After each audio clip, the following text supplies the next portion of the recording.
Hello, good afternoon. आवाज येतोय का? स्क्रीन दिसते का? सर्वांनी सेशनला लवकर जॉईन व्हायचंय. आपण सेशन लगेच स्टार्ट करतोय. आवाज येत असेल, स्क्रीन व्यवस्थित दिसत असेल तर कमेंटमध्ये यस टाईप करा, कमेंट द्या. कमेंट्स आर वेलकम आणि यू आर ऑल्सो वेलकम.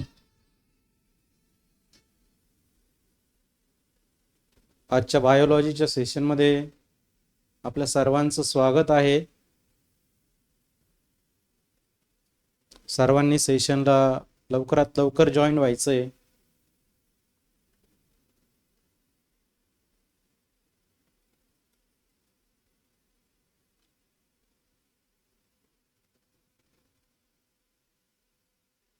जेणेकरून सेशन आपण लवकर स्टार्ट करू शकतो.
हॅलो, आवाज येतोय का?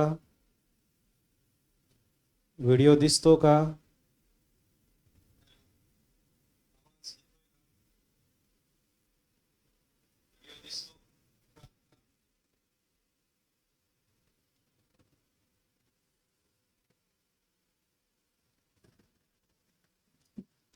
ओके.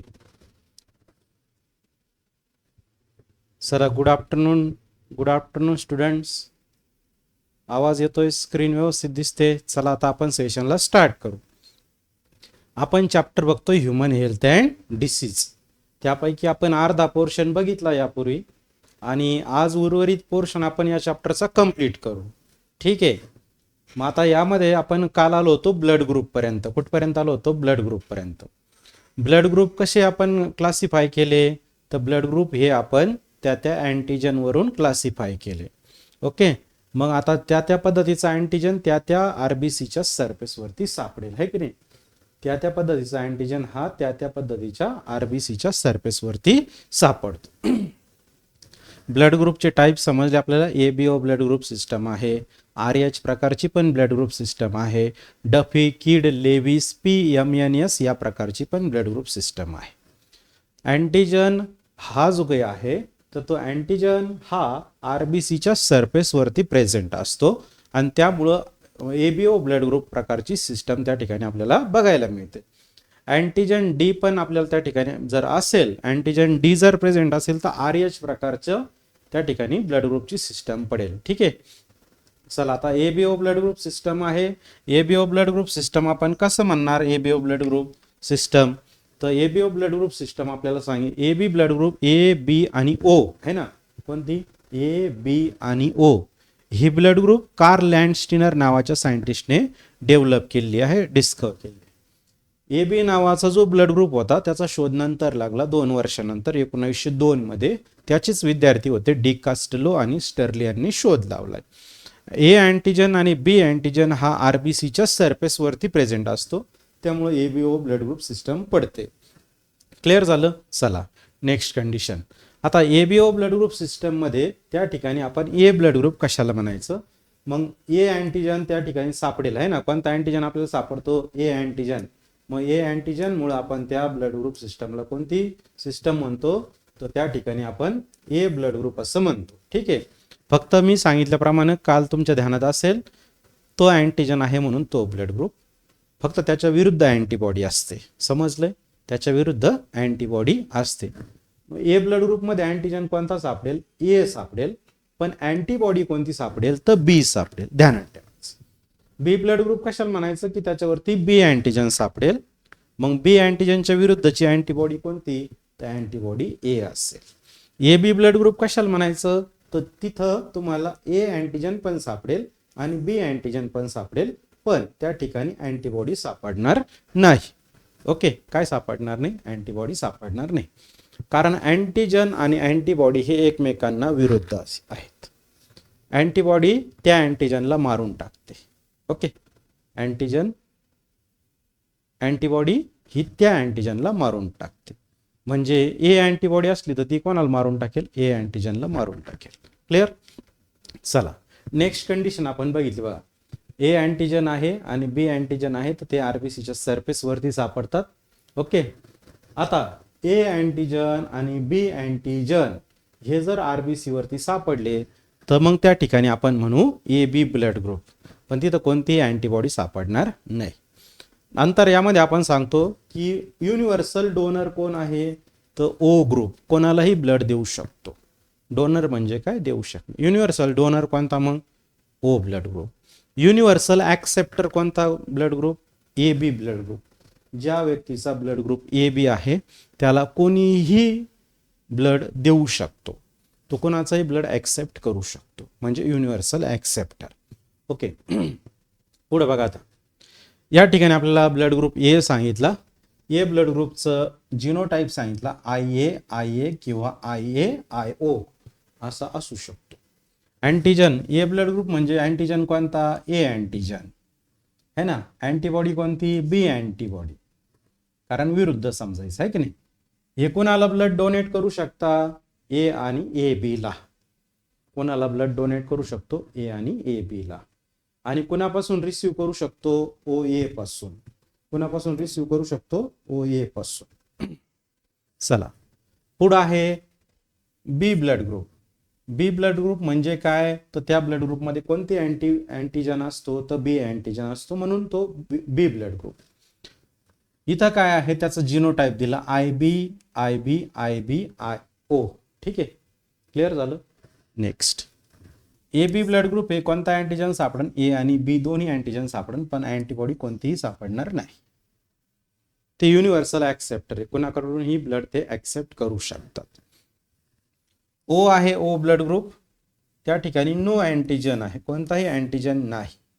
आणि ब्लड जे आहे तर ते अँटीबॉडी, त्याच्यामध्ये ए आणि बी दोन्ही पण अँटीबॉडीज असतात आणि ते युनिव्हर्सल डोनर आहे. क्लिअर झालं? चला, नेक्स्ट कंडिशन. RH फॅक्टर बघा, है ना.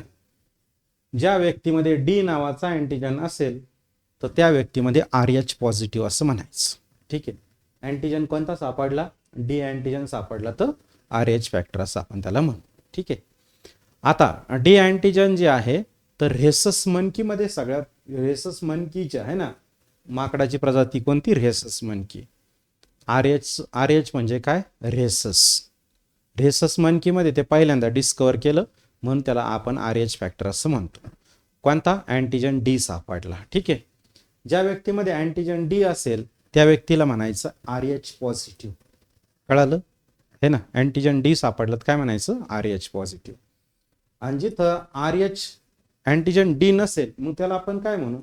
मग त्याला आपण RH निगेटिव्ह म्हणू. समजलं? डी अँटीजन असला तर RH म्हणायचं, RH पॉझिटिव्ह. डी अँटीजन नसलं तर RH निगेटिव्ह म्हणायचं.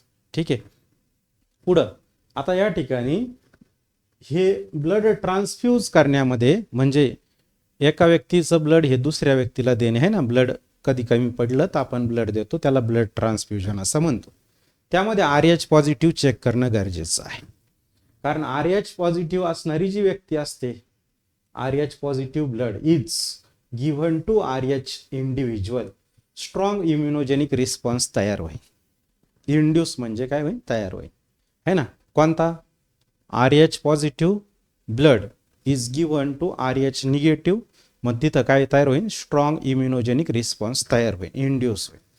RH negative woman bears RH positive foetus haemolytic disease of newborn, है ना. जेव्हा एखादी मदर आहे ना, कोण आहे, मदर कशी आहे, RH निगेटिव्ह, आणि तिच्या उदरामध्ये बाळ कोणतं वाढतंय, RH पॉझिटिव्ह, है ना. मग त्या व्यक्ती तिथं काय होतं, जे बाळ असन त्या बाळाचे जे काही RBC असतात तर त्या ठिकाणी काय होऊ शकतात, नष्ट होऊ शकतात. मग याला आपण म्हणतो हिमोलायटिक डिसीज ऑफ न्यूबॉर्न. काय म्हणतो त्याला आपण, हिमोलायटिक डिसीज ऑफ न्यूबॉर्न. कोणामुळे होतो, RH फॅक्टरमुळं. आई कशी आहे, RH निगेटिव्ह, बाळाचं ब्लड ग्रुप कसा आला, RH पॉझिटिव्ह. मग या आजारालाच आपण दुसरं पण नाव देतो, इरिथ्रोब्लास्टोसिस फिटालिस. काय नाव देतो, इरिथ्रोब्लास्टोसिस फिटालिस, म्हणजे RBC तुटण्याचा आजार आहे, ब्लड सेल तुटण्याचा. यामध्ये in this disease RBC fetus get destroy. त्या बाळाच्या ज्या RBC आहे तर त्या नष्ट होतात, डिस्ट्रॉय होतात, है ना. मग त्या ठिकाणी इम्युन सिस्टम त्या ठिकाणी अँटीजन D जी असतं तर ते त्या ठिकाणी काम करतं म्हणून. ठीक आहे. D अँटीजनमुळे कोणता फॅक्टर येईल सांगा बरं कमेंटमध्ये. अँटीजन D मुळे कोणता फॅक्टर असं, अँटीजन D म्हणजे कोणता फॅक्टर, अँटीजन D म्हणजे कोणता factor, RH factor. Antigen D म्हणजे कोणता फॅक्टर, RH फॅक्टर. चला सांगा, अँटीजन D म्हणजे कोणता फॅक्टर सांगू शकताय, सांगा बरं. अँटीजन D म्हणजे कोणता फॅक्टर.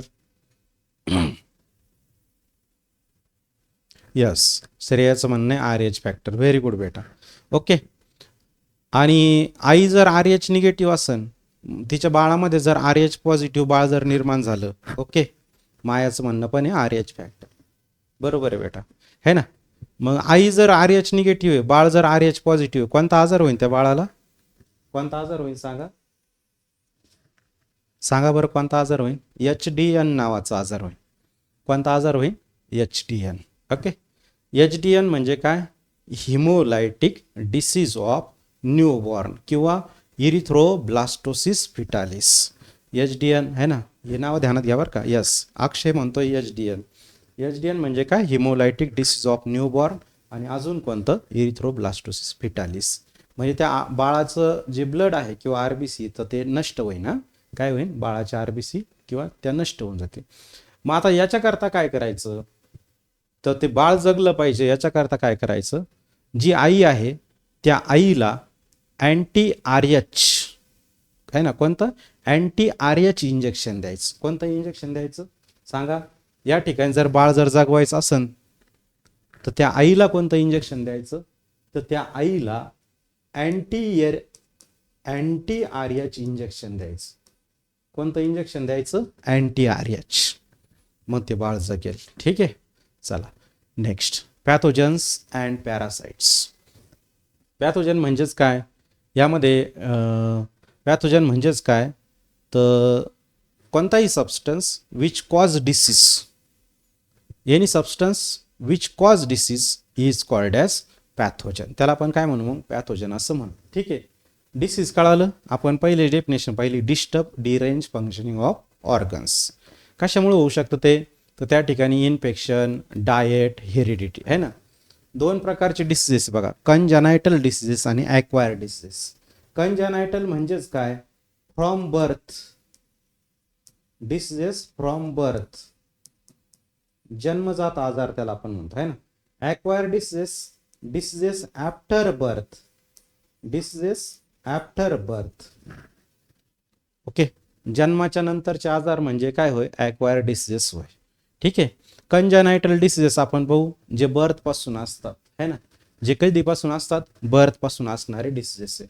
जेनेटिक ॲबनॉर्मॅलिटीमुळं किंवा मेटाबॉलिक डिसऑर्डर्स असतात, ते परमनंट असू शकतात किंवा प्रॅक्टिकली इनक्युरेबल, बरे पण होऊ शकतात, है ना. कसे, परमनंट, कायमस्वरूपीचे पण असू शकतात.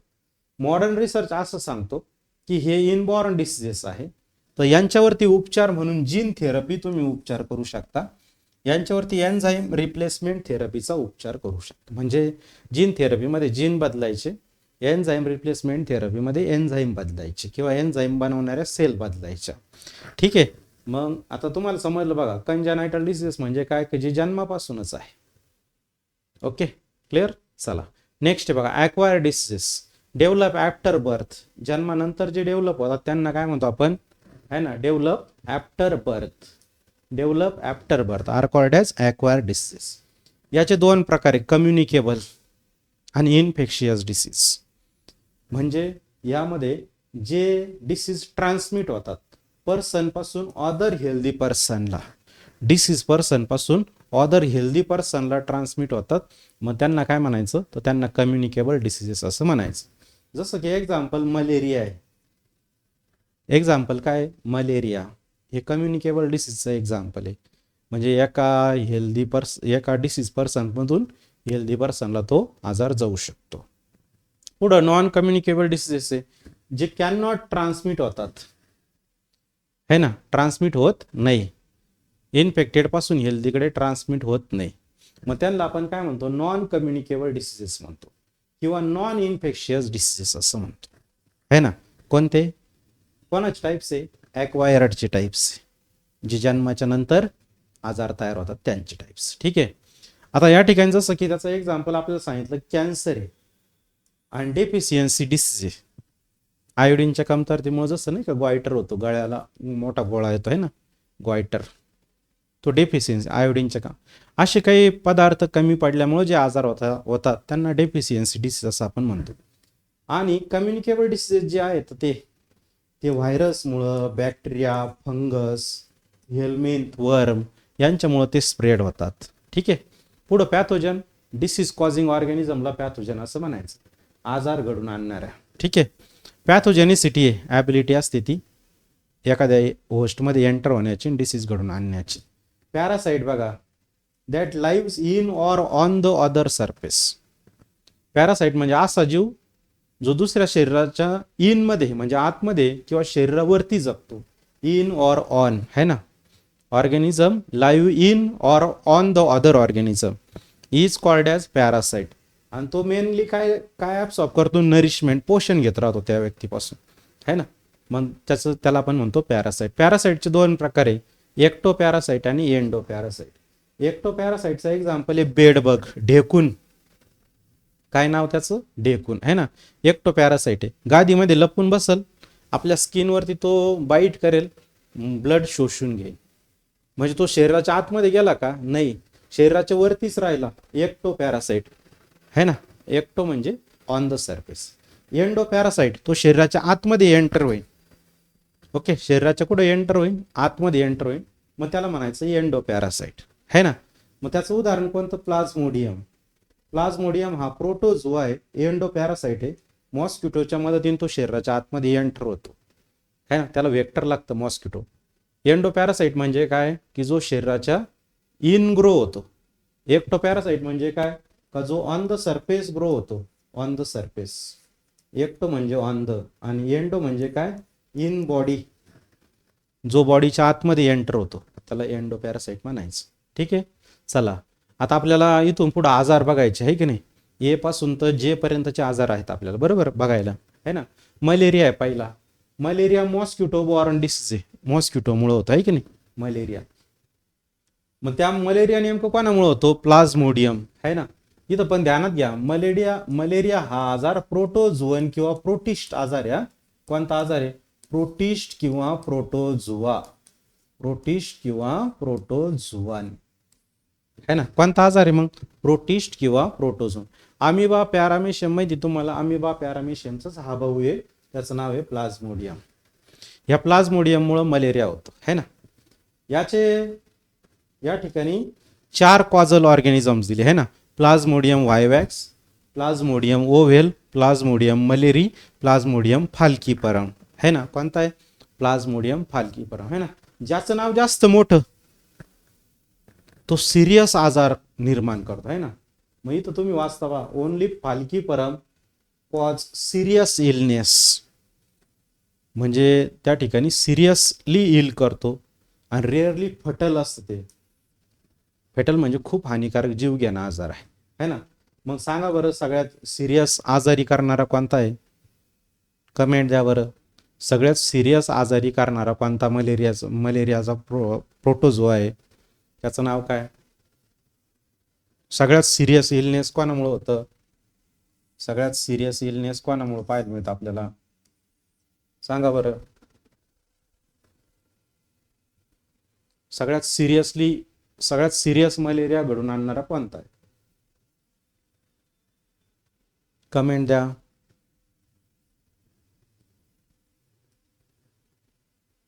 यस, श्रेया म्हणते की sir Plasmodium falciparum. Yes, very good बेटा.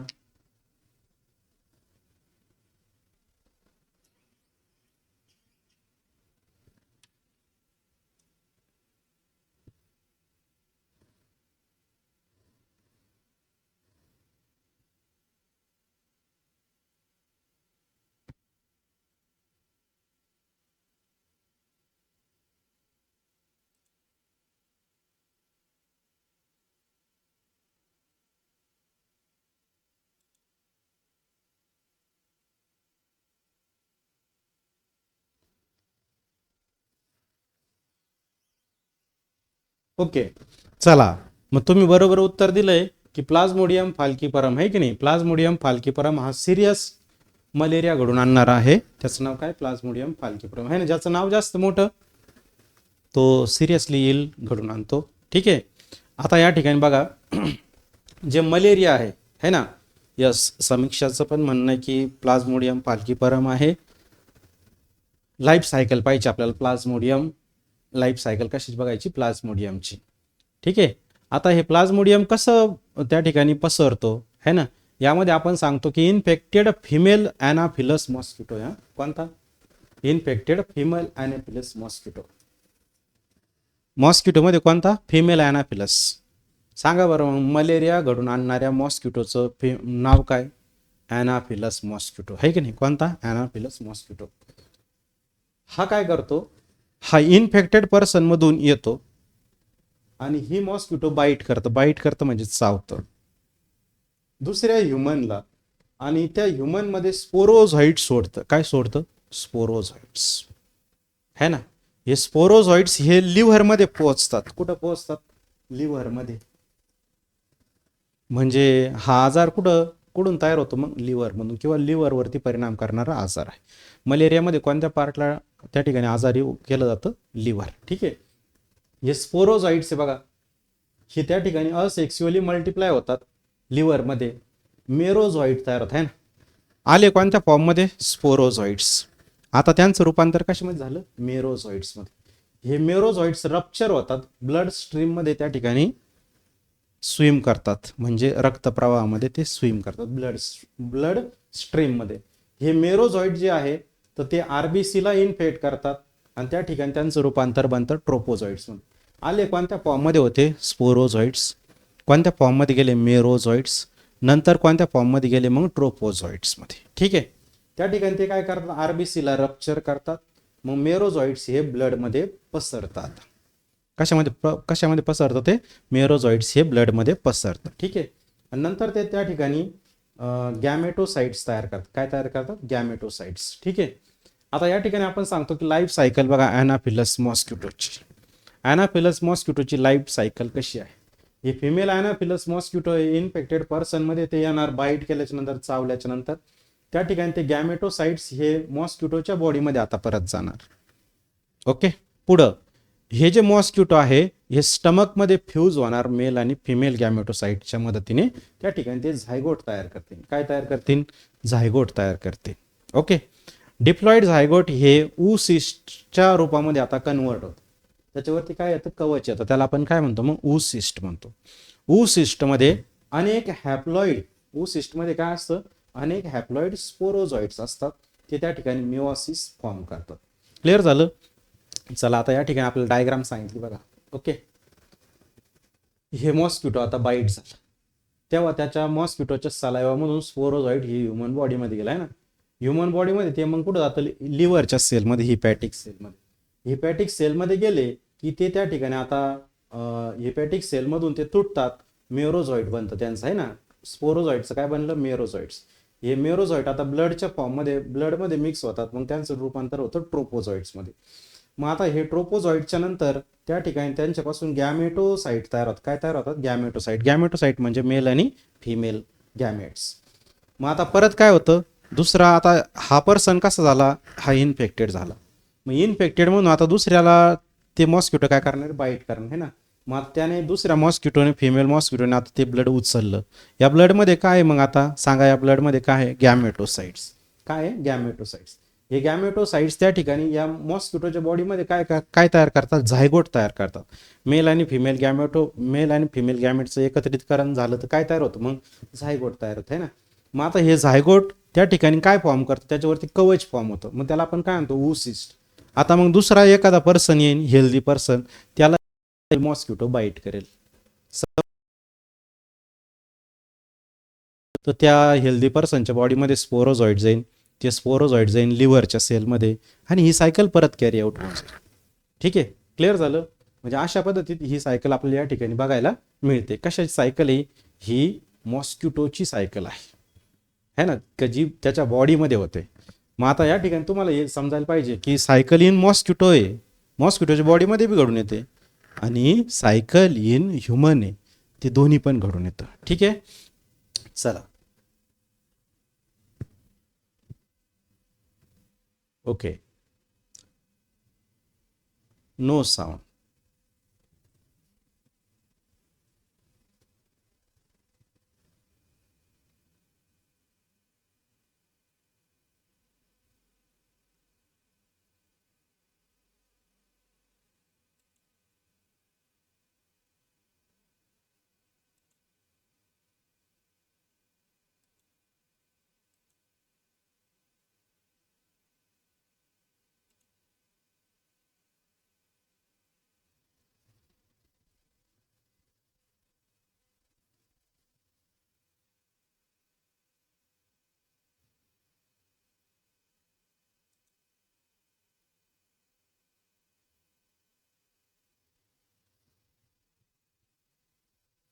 आता येतोय का बघा बरं आवाज?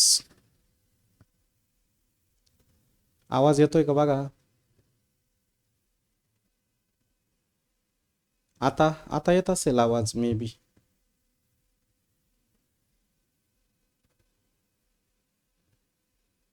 आता आता आवाज येतोय का ते बघा.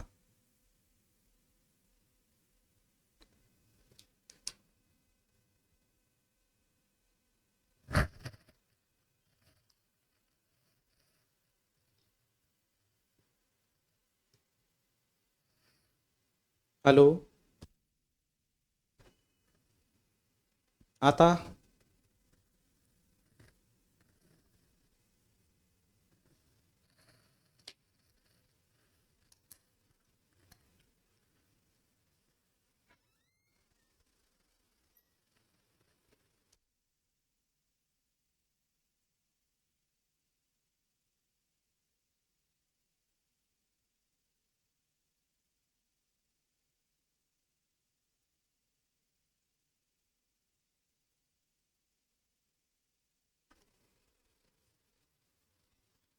आता आवाज येतोय का बघा बरं. हॅलो,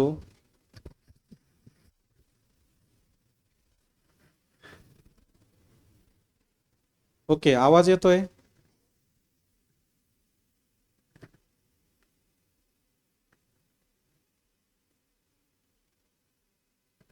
आवाज येतोय. सेशन स्टार्ट करू शकतो आपण. ओके, चला.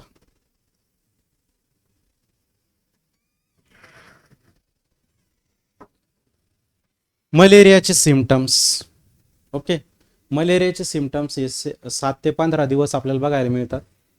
त्या ठिकाणी सुरुवातीला ताप असेल है ना, फिवर फिवर आहे, हेडेक आहे, चिल आहे. चिल म्हणजे थंडी वाजून येणे है ना. आणि it is difficult to recognise as the malaria. सुरुवातीला हे समजून येत नाही की मलेरिया आहे म्हणून. It is difficult to recognise the malaria. ठीक आहे. आता मलेरिया मलेरिया कशामुळे होतो? मॉस्किटो बॉर्न डिसीज आहे ना, म्हणजे मॉस्किटोमुळं. प्लाझ्मोडियम काही आपल्या डायरेक्ट बॉडीमध्ये जाऊ शकत नाही. मग त्याच्याकरता काय आहे? तर सगळ्यात सुरुवातीला प्रिव्हेन्शन ऑफ मलेरिया. मग तो मॉस्किटोमुळे जात आहे ना, म्हणजे पहिल्यांदा आपल्याला कोणाचा बंदोबस्त करणं गरजेचं आहे? मॉस्किटो बाईट्स, बॉडीला थांबवणं. मग त्याकरता आपल्याला मॉस्किटो नेटचा उपयोग करायचा आहे, मॉस्किटो रिपेलंटचा यूज करायचा आहे ना. मॉस्किटोचा कंट्रोल करायचा आहे इन्सेक्टिसाइड वापरून किंवा ड्रेनिंग करून, है की नाही. मॉस्किटो लार्वी त्यांचा नाश करण्यासाठी गंबुशिया टाईप ऑफ फिश यूज करायचे ना. आता मॉस्किटो कुठं ग्रो होतात, स्टॅग्नंट वॉटर आहे ना, जिथं साचलेलं पाणी असतं त्या साचलेल्या पाण्यामध्ये ते मॉस्किटो अंडी देतात. मग त्यांचं कंट्रोल करण्यासाठी बायो कंट्रोल एजंट म्हणून कोणते फिश वापरले जातात, गंबुशिया फिश वापरले जातात. कोणते फिश वापरले जातात, गंबुशिया फिश आहे ना. आता सांगा बरं, gambusia fish is related with which disease, कोणत्या डिसीजशी रिलेटेड आहे, मलेरिया. ठीक आहे, ओके. चला नेक्स्ट कंडिशन बघा, डायग्नोसिस आहे. ओके, डायग्नोसिसमध्ये या ठिकाणी मायक्रोस्कोपिक स्टडी केला जातो ब्लडचा, है ना. न्यूक्लिक ॲसिड ॲम्प्लिफिकेशन टेक्निकचा उपयोग केला जातो. कोणत्या टेक्निकचा उपयोग केला जातो, मग न्यूक्लिक ॲसिड ॲम्प्लिफिकेशन टेस्टचा. या टेक्निकचा थोडासा आपल्याला ध्यानात ठेवायचं. ट्रीटमेंट बघा, है ना. ट्रीटमेंट मलेरियावरती ट्रीटमेंट हे ACT नावाची, कोणती ट्रीटमेंट आहे सांगा, ACT नावाची, आर्टेमिसिनिन बेस कॉम्बिनेशन थेरपी. कोणती आहे, ACT, आर्टेमिसिनिन कॉम्बिनेशन थेरपी. हे म्हणजे ॲक्च्युअलमध्ये हे मलेरियाचं औषध आहे, आर्टेमिसिनियन है ना. अँटी मलेरियल ड्रग्स आहे, औषध ते है ना, आर्टेमिसिनियन. मग कोणती ट्रीटमेंट वापरल्यात सांगा बरं, मलेरिया विरुद्ध ACT नावाचे. WHO ने किती प्रकारच्या ACT दिले, 5 डिफरंट टाईपच्या ACT दिले है ना. किती, 5 डिफरंट टाईपच्या ACT दिल्या. त्याच्यामध्ये कोणकोणते रसायन असतात, आर्टेसुनेट, सल्फोडॉक्साईन, पायरिमिथेमाइन है ना, त्याच्यासोबत क्विनाइन है ना. काय दिलं होतं, क्विनाइन. क्विनाइन हे जे काही आहेत हे सगळे त्या ठिकाणी मलेरिया विरुद्ध लढणारे आजार आहे. सायन्स अँड सिम्पटम्स बघा, diarrhoea, flatulence, digestive stool with mucus, okay, hepatomegaly, लिव्हरवरती सूज येणे, हे त्याचं लक्षण आहे. ब्लड विथ स्टूल है ना, कधी कधी ब्लड सोबत काय, स्टूल सोबत आपल्याला ब्लड पण बघायला मिळतं. ठीक आहे, चला आता या ठिकाणी आपण नेक्स्ट डिसीज बघतोय, त्याचं नाव आहे अमिबियासिस. एंटामिबा हिस्टोलायटिका म्हणजे अमिबामुळं है ना, कोणामुळं, एंटामिबा हिस्टोलायटिका म्हणजे अमिबियामुळं तो आजार होतो, अमिबियासिस. ठीक आहे, यालाच आपण अमिबिक डिसेंट्री असं पण आजार म्हणतो. कोणता आजार म्हणतो, अमिबिक डिसेंट्री. हे गॅस्ट्रो इंटेस्टायनल ट्रॅक्टचं इन्फेक्शन आहे. कशाचं इन्फेक्शन आहे, गॅस्ट्रो इंटेस्टायनल ट्रॅक्टचं म्हणजे पोटाच्या आतड्यांचं. ठीक आहे, 15% पॉप्युलेशनवरती दरवर्षी याचा परिणाम होतो. ठीक आहे, डायग्राममध्ये तुम्हाला या ठिकाणी अमिबाची डायग्राम दाखवली आहे. याच्यामुळे आपल्याला अमिबियासिस नावाचा आजार होतो. अमिबियासिसचं दुसरं नाव काय, अमिबिक डिसेंट्री. ठीक आहे, चला आता या ठिकाणी आपण सायन्स अँड सिम्पटम्स बघतोय. डायरिया, जसं की म्हणजे पोटामधले जे पण आजार आहेत तर ते सगळे. फक्त इथं तुम्हाला एक मेन ध्यानात घ्यायचं, हिपॅटोमेगॅली.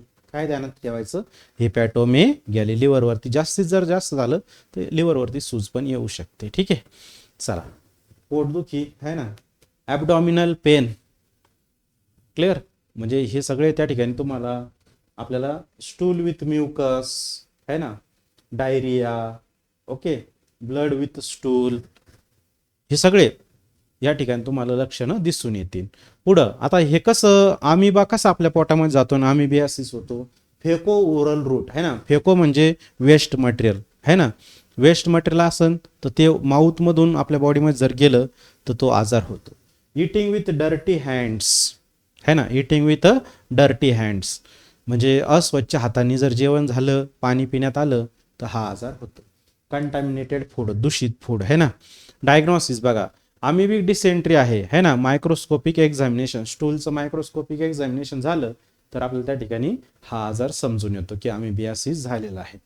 पुढे बघा याची ट्रीटमेंट, याच्या ट्रीटमेंटमध्ये मेट्रोनिडॅझोल आणि टिनिडॅझोल यांचा उपयोग केला जातो. कशाचा, कोणते रसायन, मेट्रोनिडॅझोल आणि टिनिडॅझोल है ना. मग ते डायजेस्टिव्ह ट्रॅक्टचं आणि वेगवेगळ्या टिश्यूंचं सुद्धा संरक्षण करण्यामध्ये मदत करतात. मग आता डायरिया, हे वेगवेगळ्या कंडिशन आहे, डायरिया आहे, डिसेंट्री आहे. ठीक आहे, चला कोलिटिस आहे, इन्फ्लेमेशन ऑफ कोलन, कोलन हा डायजेस्टिव्ह सिस्टमचा पार्ट आहे. ॲप्सेस आहे, टिश्यू डिस्ट्रक्शन होऊन जातं. चला नेक्स्ट कंडिशन आता आपण या ठिकाणी बघतोय, प्रिव्हेन्शन है ना. सगळ्यात महत्त्वाची गोष्ट काय, स्वच्छता. या आजारामध्ये सगळ्यात महत्त्वाची गोष्ट काय, स्वच्छता. म्हणजे काय करायचं आहे, wash hands with soap, hot water है ना, ड्रिंक बॉईल वॉटर, क्लोरिनेटेड किंवा filter. Avoid eating with unhygienic food आहे ना, जे अस्वच्छ फूड असेल ते खायचं नाही आहे. प्रॉपर वॉश करून आणि कुक करूनच व्हेजिटेबल खायचे. ठीक आहे. आणि स्वच्छतेच्या प्रॉपर सॅनिटरी फॅसिलिटी आपण यूज करायचे. ॲस्केरिस हे बघा, हे इन्फेक्शन असतं ह्युमनचं इंटेस्टायनल ट्रॅक्टचं है ना. ॲस्केरिस कोणामुळं होतं? राऊंड वर्ममुळं होतं. कोणामुळं होतं? राऊंड वर्म. राऊंड वर्मचं नाव काय? ॲस्केरिस लुम्ब्रिकॉइड्स. मग या आजारला आपण काय म्हणू? ॲस्केरियासिस असं म्हणू है ना. आतापर्यंत आपण किती डिसीज पाहिलेत? 3. सांगा बरं कोणकोणते? मलेरिया, नंतर 2 नंबरचा जो डिसीज होता तो कोणता? अमिबियासिस. आणि 3 नंबरचा कोणता? ॲस्केरियासिस. क्लिअर झालं. आता सगळ्यांनी काय करायचं, जे 3 नंबरचे डिसीज लिहिले आहे ना, मी कमेंटमध्ये टाईप करा बरं ते 3 डिसीजचे नावं पटकन. मग आपण लगेच पुढलं स्टार्ट करतोय. ठीक आहे.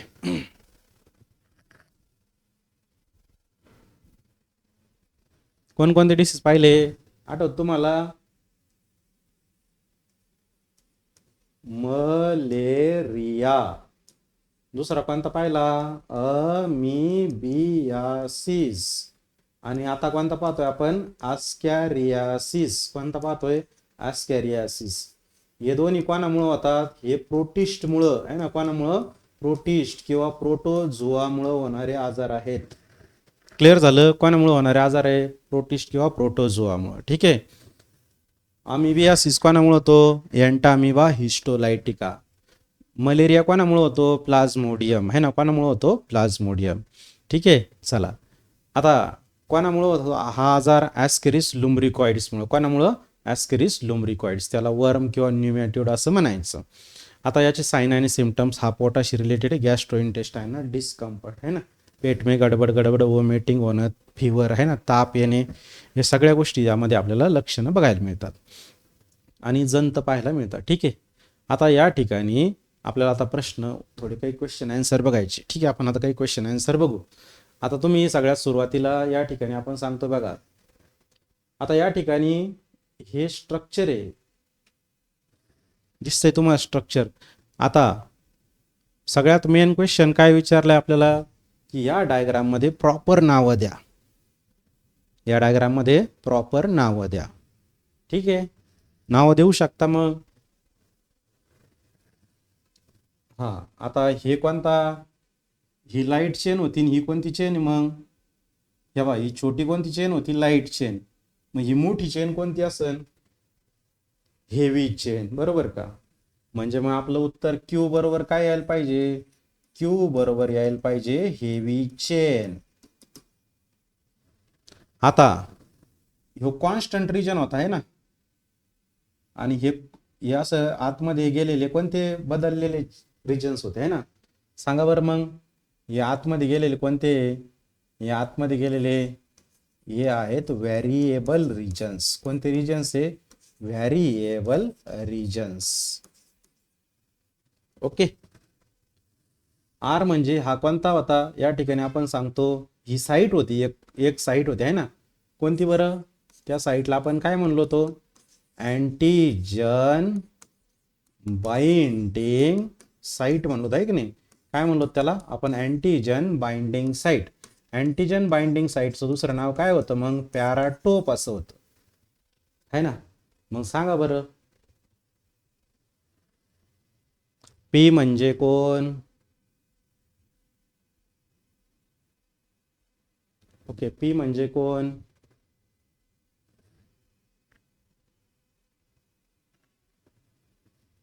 सांगू शकताय?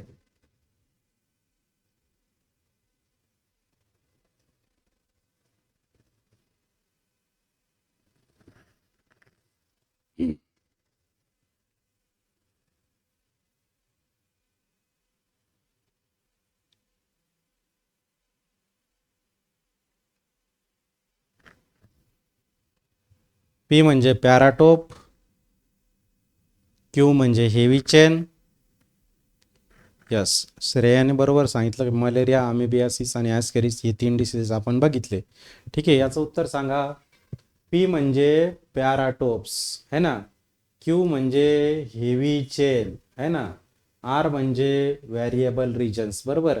पी म्हणजे पॅराटोप है ना, आर म्हणजे व्हेरिएबल रिजन्स आणि क्यू म्हणजे heavy chains. Option A. Clear. चला ऑप्शन ए. श्रेयाने उत्तर दिलंय ऑप्शन ए. ठीक आहे. चला नेक्स्ट क्वेश्चन बघू आता आपण. बघा, डफी, किड आणि लेविस. काय काय? डफी, किड आणि लेविस हे कशाचे नाव आहे सांगा बरं.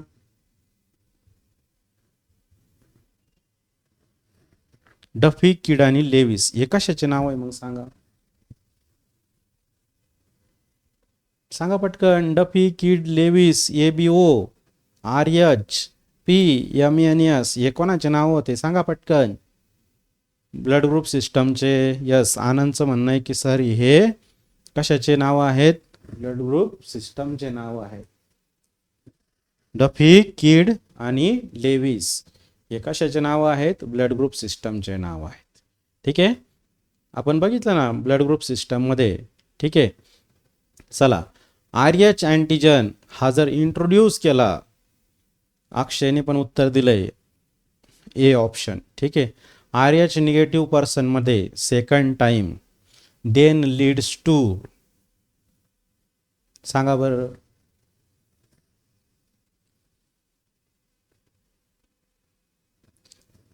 RH अँटीजन हा इंट्रोड्यूस केला RH निगेटिव्ह पर्सनमध्ये, तर त्या व्यक्तीला कोणता आजार होईल सांगा. अमिबियासिस होईल का? अमिबामुळे आजार झालता. ॲस्क्रिस होईल का? ॲस्क्रिस लुम्ब्रिकॉइडमुळे झालता आहे ना, पोट दुखत होतं. फिलारियासिस हत्ती रोग. फिलारियासिस म्हणजे काय? हत्ती रोग. हत्तीसारखे पाय होतील. ओके. सांगा बरं मग याचं उत्तर काय येईल. RH अँटीजन जर आपण RH निगेटिव्ह पर्सनच्या बॉडीमध्ये इंट्रोड्यूस केला तर काय आजार होईल. यस, श्रेयाचं उत्तर बरोबर येत आहे. श्रेया म्हणते की इरिथ्रोब्लास्टोसिस होईल. बरोबर. कारण आई कशी होती? RH negative. बरोबर. त्या आईमध्ये काय ऍड केलं होतं आपण? RH positive baby. आजार कोणता झालता? इरिथ्रोब्लास्टोसिस. ठीक आहे. माया पण म्हणते ऑप्शन डी. श्रेया, माया यांचं उत्तर येतंय ऑप्शन डी. चला नेक्स्ट क्वेश्चन रीड करा. आता हा क्वेश्चन जरा अवघड आहे, पण उत्तर तुम्ही देऊ शकता. प्रश्न समजला तर व्यवस्थित समजून घ्या. What would be the possible genotype of parents. पॅरेंटचे जिनोटाइप काय असतील? काय असायला पाहिजे की त्या बेबीचं ब्लड ग्रुप हा O आहे.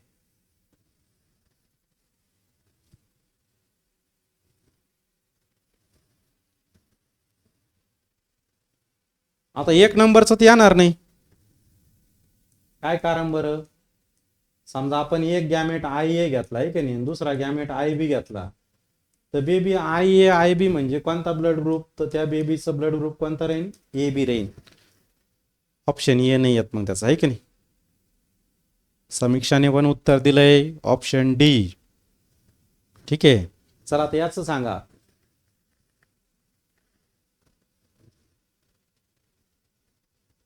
एक नंबर येत नाही का बर? तिथं बेबी कोणता तयार होईल या पॅरेंटमुळं?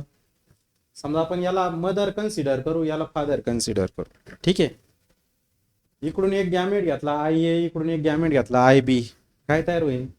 AB ब्लड ग्रुप वाला बेबी तयार होईल. इथं इथं इक्वल चान्सेस आहे ना.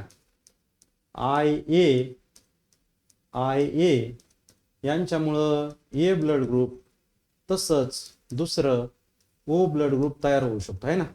म्हणजे 2 नंबरमध्ये काय तयार होऊ शकतो? 2 नंबरच्या पॅरेंट्समध्ये जर विचार केला आपण, इथं O ब्लड ग्रुपवाला तयार होऊ शकतो, आहे ना.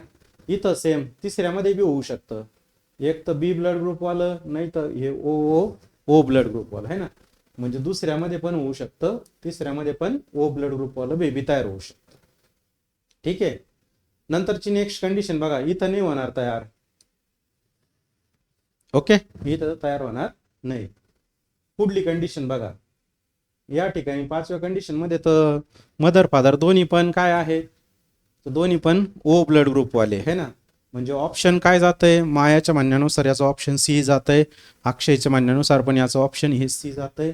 उत्तर पण त्यांच्याच मदतीने त्या ठिकाणी ऑप्शन आपलं काय यायला पाहिजे? हे या ठिकाणी दुसऱ्यापासून बी ओ बेबी तयार होऊ शकतं. ठीक आहे. या ठिकाणी जे 2 नंबर्स आहे त्याच्यापासून 2 नंबर, 3 नंबर आणि 5 नंबर हे जिनोटाईप असणाऱ्यांपासून त्या ठिकाणी आपल्याला त्या ठिकाणी ऑप्शन कोणतं येत आहे? ओ ऑप्शन येत आहे. ठीक आहे. मग आता बेबी जर ओ तयार होतोय दुसऱ्या, तिसरा आणि 5 नंबरचं ऑप्शन आहे ना, सेकंड, थर्ड आणि फिफ्थ. मग सेकंड, थर्ड आणि फिफ्थ हे कोणता जिनोटाईप शो करतं? Option C. क्लिअर झालं? याचं उत्तर येतं ऑप्शन सी. रोहितमध्ये ए ब्लड ग्रुप आहे, तर रोहितमध्ये जर ए ब्लड ग्रुप असेल तर याचा काय अर्थ होतो? मग ए ब्लड ग्रुपवाल्याचा अँटीजन कोणता यायला पाहिजे सांगा बरं तुम्ही. मी तुम्हाला सांगितलं जो ब्लड ग्रुप तोच अँटीजन त्याच्या आरबीसी मध्ये सापडतो. सांगा मग.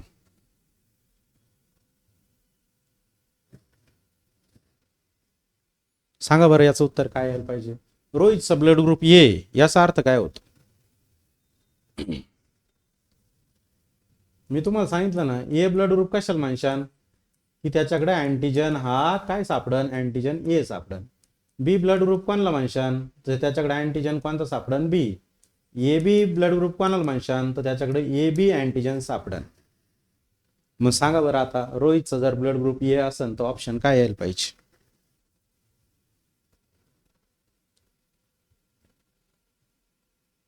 यस, मायाचं उत्तर आलंय ए ऑप्शन. ठीक आहे. पुढलं.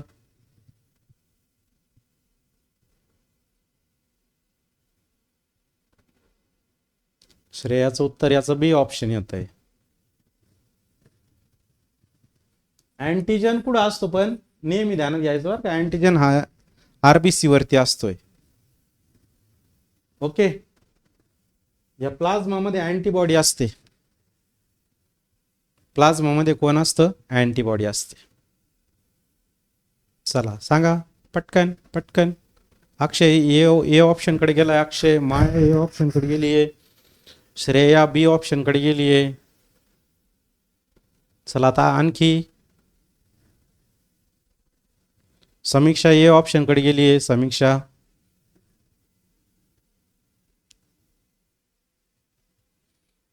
ध्यानात घ्यायचं, ब्लड ग्रुप ए असन, ब्लड ग्रुप ए असतो म्हणजे अँटीजन ए असतो आणि अँटीजन नेहमी हा कुठं असतो? आरबीसी वरती असतो. मग सांगा बरं असं कोणतं ऑप्शन आहे की ज्याच्यात जे असं सांगतं की अँटीजन हा ए आहे आणि तो आरबीसी वरती आहे? यस, वैष्णवी सांगते की ऑप्शन ए. ठीक आहे. आणि मग त्यानुसार आपलं उत्तर कोणाकडे जातंय? Presence of A antigen on the surface of RBC. Clear झालं? चला, presence of A antigen on the surface of RBC. Antigen हा आरबीसी मध्ये असतो आणि अँटीबॉडीज ह्या प्लाझ्मामध्ये असतात. ध्यानात घ्यायचं. ठीक आहे. चला पुढे बघा. इरिथ्रोब्लास्टोसिस फिटालिस हा आजार थांबवायचा आहे. मदर आर एच पॉझिटिव्ह आहे. ठीक आहे. मदर ही आर एच निगेटिव्ह आहे आणि तिने जे बेबी कन्सिव्ह केलंय प्रेग्नन्सीमध्ये तर ते बेबी आर एच पॉझिटिव्ह आहे. मग ते आता काय काय उपचार करणार तुम्ही? काय इलाज करणार? जीन थेरपी वापरशान, एन्झाईम रिप्लेसमेंट थेरपी वापरशान, इंजेक्शन देणार बीसीजीचं. बीसीजी ही लस आहे, ती जन्म दिल्याच्या नंतर वापरली जाते, अगोदर नाही. Injection of anti R H antibody. उत्तर काय येईल तुमचं? बघितलं आपण? पटकन सांगा कमेंट.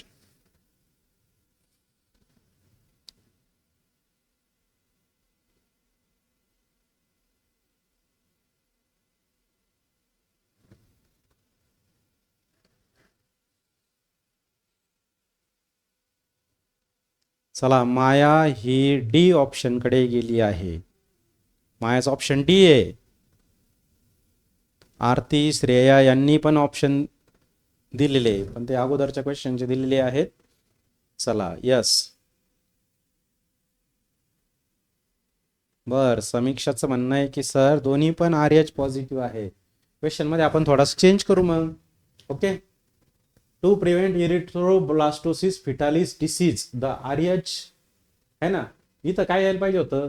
आर एच निगेटिव्ह यायला पाहिजे आहे की नाही? मग आपण आर एच निगेटिव्ह करून घेऊ, चालेल ना? दोन्ही पण आर एच पॉझिटिव्ह आहे, आपण आर एच निगेटिव्ह करून घेऊ, थोडासा चेंज करून घेऊ क्वेश्चन मध्ये. बाय चान्स प्रिंट मिस्टेक असू शकते. आर एच निगेटिव्ह मदर आहे. आर एच निगेटिव्ह मदरला आपण ट्रीट केलं. कशाने ट्रीट करणार तुम्ही? ठीक आहे. श्रेया डी ऑप्शन कडे जातीये.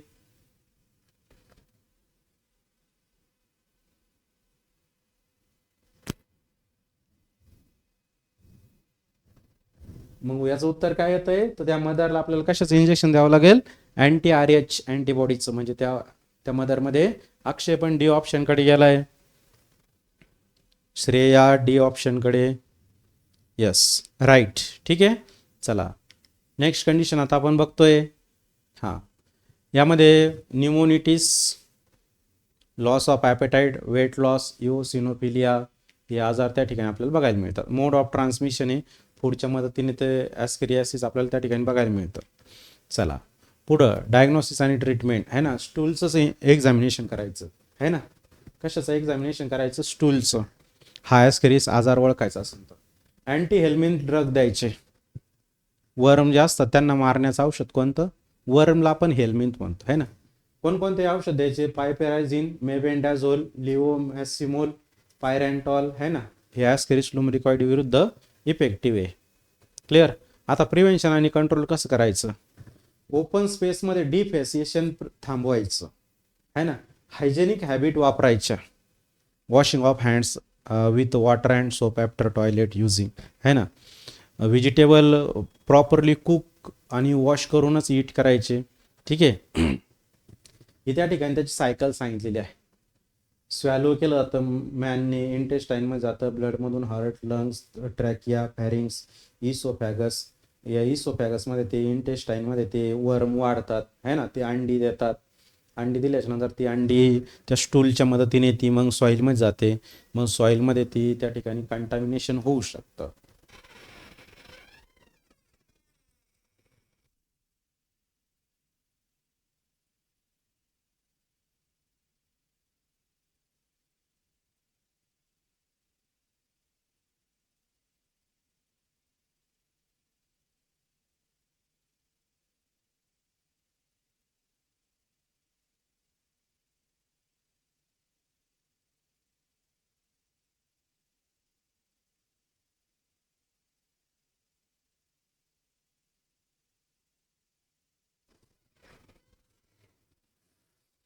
चला क्लिअर झालं. ओके, नेक्स्ट मेल आणि फिमेल ॲस्केरिस आहे. ठीक आहे, मेल हा स्मॉल असतो साईजने, फिमेल ॲस्केरिस ही लेंदी असते. ठीक आहे, दोन्ही गोष्टी कळायला तुम्हाला. माउथ आहे, एक्सक्रेटरी पोर आहे, जर्म पोर आहे, लॅटरल लाईन आहे, ॲनस आहे. ठीक आहे, या पद्धतीची आपल्याला कंडिशन त्या ठिकाणी बघायला मिळते आहे ना. यामध्ये मेलमध्ये पेनियल सिटी नावाचा त्या ठिकाणी कॉप्युलेटरी ऑर्गन असतो. ठीक आहे, चला नेक्स्ट आहे फिलारियासिस. या आजाराला आपण हत्ती रोग म्हणतो, एलिफंटियासिस. सांगा काय नाव, फिलारियासिस म्हणजे काय, एलिफंटियासिस, हत्ती रोग आहे ना. म्हणजे आता नावातच हत्ती रोग म्हणजे काय, तर त्यांचे पाय, हातपाय वगैरे सुजतात. ठीक आहे, निमॅटोडमुळं होतो हा आजार, वर्ममुळं, ते जंतांमुळंच तो आजार होतो. हे पॅरासायटिक असतात है ना.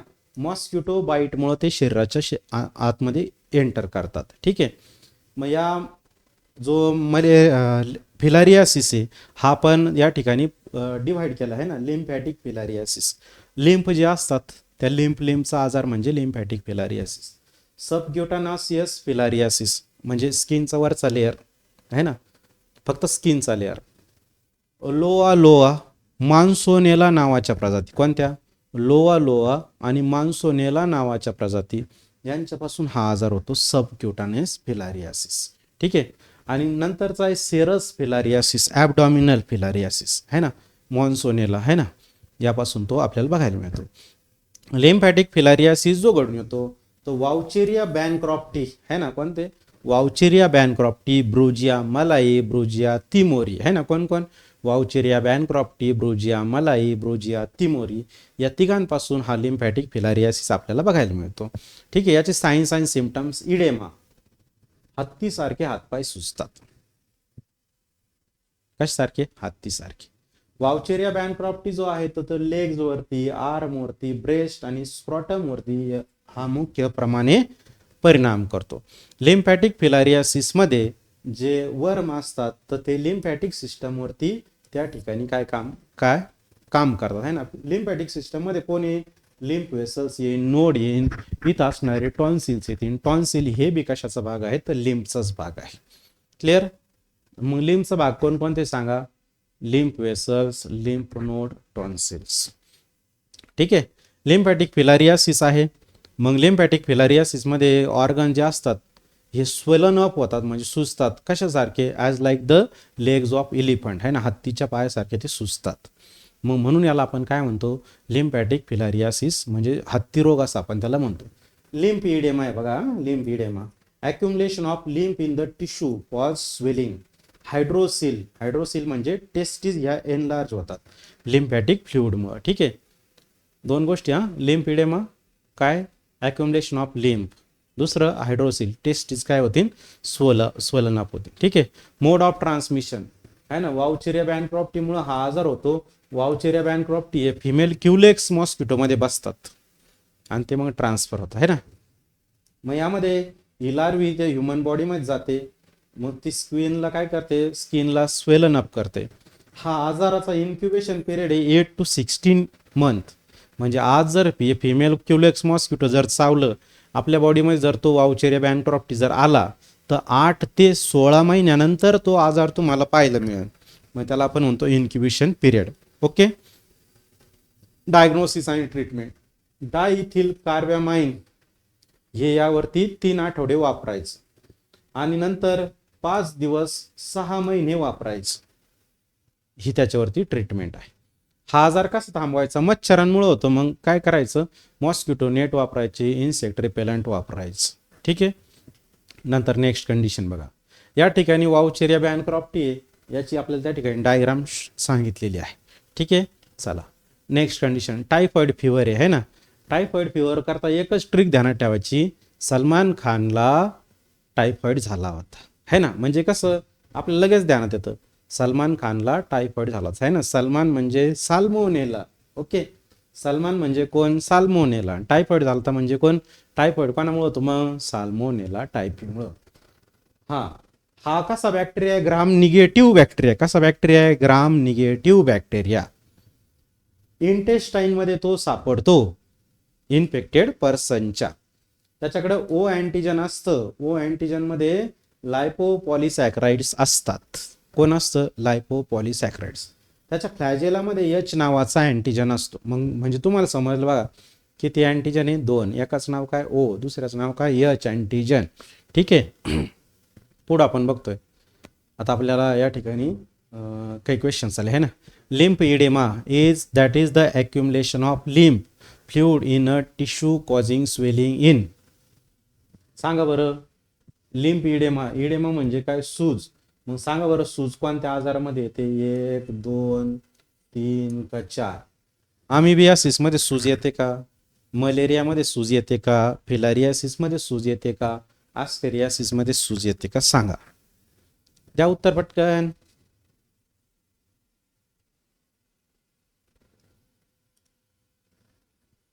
याचा आन्सर द्या. बरोबर, समीक्षा ही बी ऑप्शन कडे गेली आहे. बर, चालतंय. आणखी इडेमा म्हणजे काय? सूज येणे, है ना. मग सूज कोणत्या आजारामध्ये येते? एलिफंटियासिस, हत्ती रोग आहे ना. हत्ती रोग म्हणजेच कोणता? फिलारियासिस, आहे ना. हत्ती रोग कोणता? फिलारियासिस. मग त्यामुळे आपलं ऑप्शन काय जायला पाहिजे? आपलं ऑप्शन हे बी कडे जायला पाहिजे. ठीक आहे. ऑप्शन बी याचं करेक्ट आन्सर येत आहे. ठीक आहे. चला नेक्स्ट कंडिशन. डायग्राम मध्ये सांगितल्याप्रमाणे हा साल्मोनेला टायफी नावाचा बॅक्टेरिया आहे. टायफॉइड घडून आणतो. ओ अँटीजन इथं असतात, फ्लॅजेलामध्ये एच अँटीजन असतो. साईन आणि सिम्पटम्स: खूप ताप येतो 104 डिग्री फॅरेनहाइट पर्यंत. समीक्षाचं उत्तर आलेलं आहे. ठीक आहे. साईन आणि सिम्पटम्स: 104 डिग्री फॅरेनहाइट पर्यंत ताप येईल. नॉसिया, फॅटिग्यू, हेडेक, है ना, डोकेदुखी, थकवा, है ना, मळमळ, हे आपल्याला त्या ठिकाणी आपल्याला बघायला मिळेल. ॲबडॉमिनल पेन बघायला मिळेल. पोटामध्ये दुखी, पोटदुखी, आहे ना, constipation, diarrhoea, red colour rashes on skin ही लाल रंगाची होऊन जाईल. जिभेवरती कोट येईल. कफ आपल्याला बघायला मिळेल. ॲनोरॉक्सिया, लॉस ऑफ ॲपेटाईट, है ना. ॲनोरॉक्सिया म्हणजे काय? लॉस ऑफ ॲपेटाईट म्हणजे भूक न लागणे थोडक्यात. ॲपेटाईट म्हणजे काय? भूक. ॲनोरॉक्सिया म्हणजे काय? लॉस ऑफ ॲपेटाईट, भूक न लागणे. ठीक आहे. जर हा आजार बरा नाही केला, ब्रीथलेसनेस, इरेग्युलर हार्टबीट, हॅमरेज अशा पद्धतीत पण आपल्याला बघायला मिळतं. ठीक आहे. मोड ऑफ ट्रान्समिशन: फेशियल मॅटरच्या मदतीने हा आजार पसरतो, टायफॉइड नावाचा. ठीक आहे.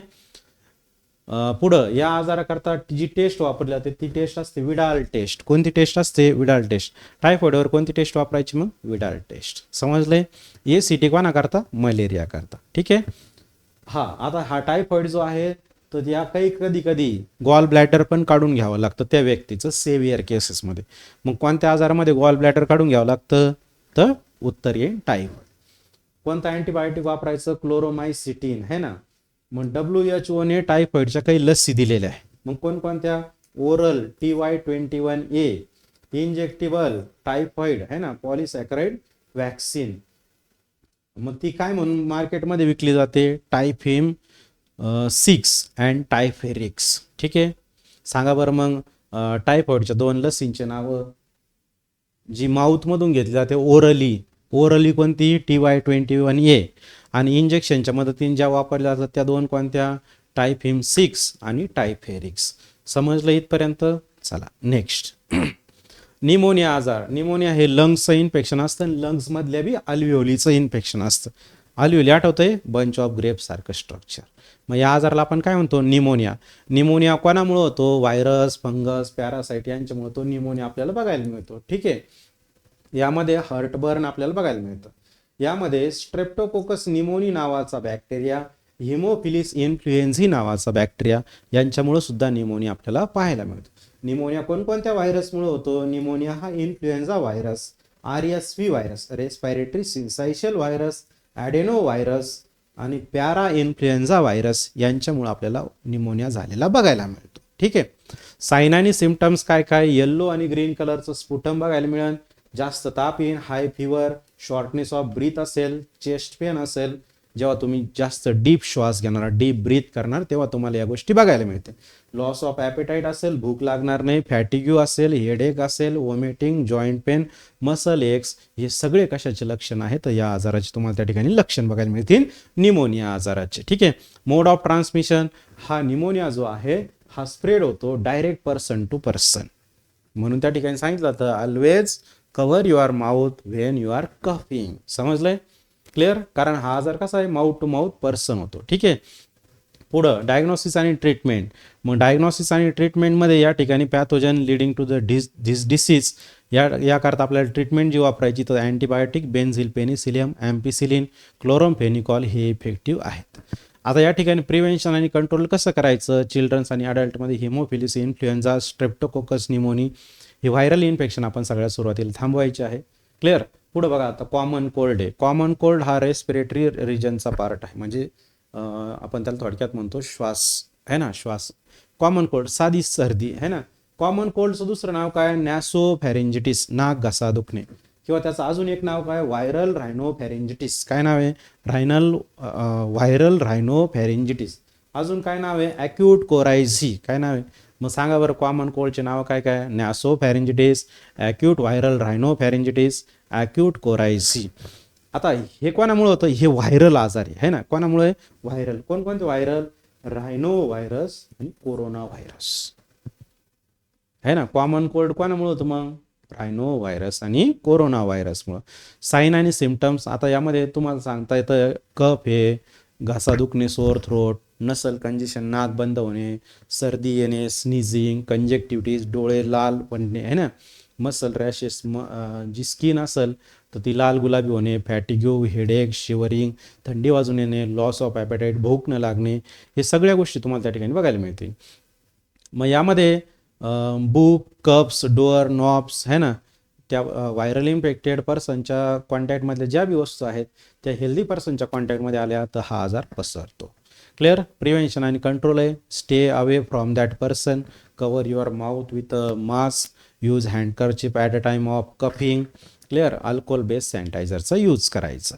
रिंगवर्म बघा. आता रिंगवर्म हे फंगल इन्फेक्शन. रिंगवर्म हे कोणतं इन्फेक्शन आहे? Fungal infection. त्याचं नाव काय? डर्मॅटोफायटोसिस. काय नाव आहे? डर्मॅटोफायटोसिस. हे यामध्ये आपल्याला स्किनवरती जास्तीत जास्त बघायला मिळतं आहे ना. ह्युमनमध्ये, कॅट्समध्ये, शिपमध्ये, कॅटलमध्ये हे आपल्याला बघायला मिळतं. रिंगवर्म जे आहे हे मिस्नोमर आहे, फंगसमुळं घडून येणारं. आता बघा कॉझिटिव्ह एजंट, मायक्रोस्पोरम नावाचा फंगस, ट्रायकोफायटॉन नावाचा फंगस, इपिडर्मॅटोफायटॉन नावाचा फंगस यांच्यामुळं हा रिंगवर्म आपल्याला बघा रिंगवर्म असतं बघा दात खाज खुजली. Okay, positive agent. आता यामध्ये काय करतात हे फंगस काय करतात, या स्किन आणि हेअर्सवरती एक प्रोटीन असतं त्याचं नाव काय किरॅटिन नावाचं प्रोटीन. मग ते खायला येतात हेअर्स आणि नेल्सवरचं. ठीक आहे, मग त्यामुळं ते खायला येतात आणि तिथं तो आजार आपल्याला घडून आणतं. याचे साईन आणि सिम्पटम्स काय काय, तर स्किनवरती लार्ज रेड कलरची रिंग बघायला मिळेल, म्हणून याला आपण रिंग वर्म असं म्हणतो. मग ती जी स्किन जो पार्ट आहे तो ड्राय होईल, स्केली लेसन्स आपल्याला बघायला मिळतील. मग त्याला इंटेन्स इचिंग असेल है ना, इचिंग म्हणजे खाज पण असेल. नेल्स आहे ना, नखावरती नखाचं पण इन्फेक्शन होतं बघा का, नखाचं फंगल इन्फेक्शन झालं तर मग म्हणायचं ऑन्कोमायकोसिस. काय म्हणायचं, infection of nail is called as onychomycosis. मग त्यामध्ये नख जे आहेत तर ते नेल कसे होतात, थिक, डिस्कलर आणि डिस्फिगर होतात. नेल्स कसे होऊन जातात, जाड होतात, त्यांचा रंग निघून जातो आणि ते डिस्फिगर म्हणजे कसा पण त्यांचा आकार बदलून जातो. ॲथलीट्स फूट आहे हे फंगल इन्फेक्शन आहे. मग हे त्या ठिकाणी 2 टोजमध्ये आपल्याला बघायला मिळतं, ॲथलीट फूट. ओके, मग सांगा बरं फंगल इन्फेक्शन कोणतं, रिंगवर्म. नखांचं कोणतं, ऑन्कोमायकोसिस. नेलचं कोणतं आहे, ऑन्कोमायकोसिस. बिटवीन टोजचं कोणतं आहे, तर ॲथलीट्स फूट. ओके, हे फंगल इन्फेक्शन. मग आता या ठिकाणी हे कशाने स्प्रेड होतं, तर sharing of clothes, comb of the infected person, close contact with the infected person. त्यामुळे हे आजार आपल्याला बघायला मिळतं. ठीक आहे, याचं डायग्नोसिस काय काय, तर त्या ठिकाणी आपल्याला फ्लुकोनाझोल, इट्रिकानाझोल नावाचे रसायनं त्या ठिकाणी वापरायचे. याचं प्रिव्हेन्शन आणि कंट्रोल काय, तर शेअरिंग, क्लॉथ शेअर करायचे नाही, स्पोर्ट्स इक्विपमेंट शेअर करायचे नाही, जे काही क्लॉथ्स असतील तर ते हॉट वॉटरमध्ये वॉश करायचे, फंगीसायडल सोप वापरायचे. है ना, फंगीसायडल सोप म्हणजे काय, बुरशीनाशक साबण. ठीक आहे, की ज्याचा उपयोग कशासाठी होईल, फंगस डिस्ट्रॉय करण्यासाठी त्याचा उपयोग होईल. ठीक आहे, पुढे बघा डेंग्यू फिवर. डेंग्यू फिवर हे पेनफुल आणि डिबिलिटिंग या प्रकारचा तो डिसीज आहे, वेक्टर बॉर्न डिसीज आहे. ठीक आहे, तो डेंग्यू व्हायरसमुळे होतो.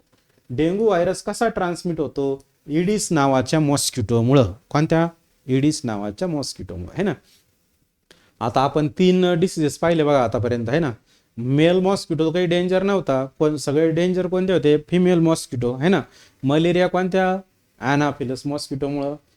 फिलारियासिस कोणत्या, क्युलेक्स मॉस्किटोमुळं. आता हा डेंग्यू कशामुळं पसरतो, इडिस मॉस्किटोमुळं. कोणत्या मॉस्किटोमुळं, इडिस मॉस्किटोमुळं. हे जे मॉस्किटो आहे हे डेंग्यू व्हायरस सक करतात, शोषून घेतात, का ज्या व्यक्तीला डेंग्यू झालेला आहे ना. हे कसे पसरत नाही, तर एका पर्सन कडून दुसऱ्या पर्सन कडे ते पसरत नाही. ठीक आहे, चला आता इथं आपल्याला काही क्वेश्चन दिले बघा.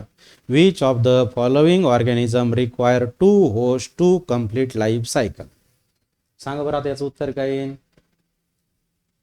2 होस्ट लागतात सायकल कंप्लीट करण्यासाठी.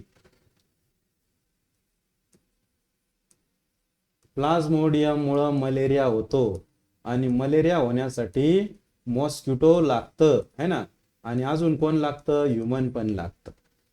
वाउचेरिया बॅनक्रॉफ्टी आहे, वाउचेरिया बॅनक्रॉफ्टीमुळे कोणता आजार होतो, फिलारियासिस. आठवलं, हत्तीरोग. मग त्याच्याकरता पण कोणते 2 पार्ट लागतात, मॉस्किटो आणि मॅन.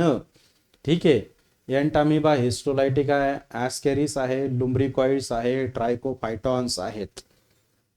ट्रायकोफायटॉन म्हणजे फंगल डिसीज है ना.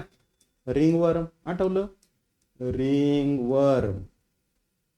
ॲस्कॅरिस लुम्ब्रिकॉइड्स, ॲस्कॅरियासिस, एंटामिबा हिस्टोलायटिका, अमिबियासिस नावाचा डिसीज. आता मग मला एक सांगा की या ठिकाणी आपलं उत्तर काय यायला पाहिजे, कोणत्या आजारासाठी 2 होस्ट लागतात. सांगा बरं मग, कोणत्या आजारासाठी 2 होस्ट लागतात, 2 मेंबर लागतात कोणता आजार घडून येण्यासाठी. ए ऑप्शन, दुसरं बी ऑप्शन, तिसरं सी ऑप्शन, चौथं डी ऑप्शन.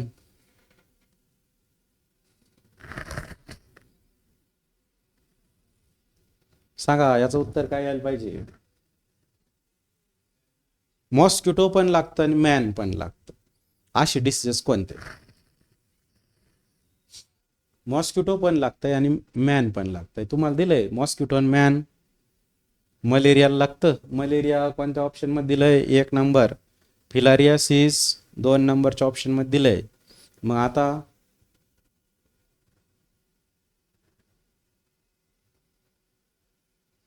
सांगा बरं.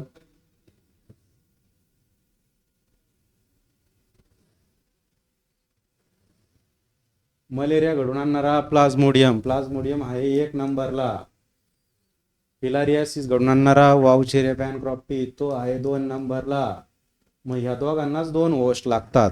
1 आणि 2 नंबरचं ऑप्शन आहे ना, 1 आणि 2 हे कितव्या ऑप्शन मध्ये? ए मध्ये, बी मध्ये, सी मध्ये का डी मध्ये? पटकन सांगा पटकन. हे आहे डी मध्ये. कशामध्ये? डी मध्ये. मग आपलं बरोबरचं उत्तर काय येतं? D option. समीक्षाचं उत्तर आलंय डी ऑप्शन. बरोबर. चला next. Salmonella typhi are dash bacteria. सांगा बरं कसे बॅक्टेरिया आहे?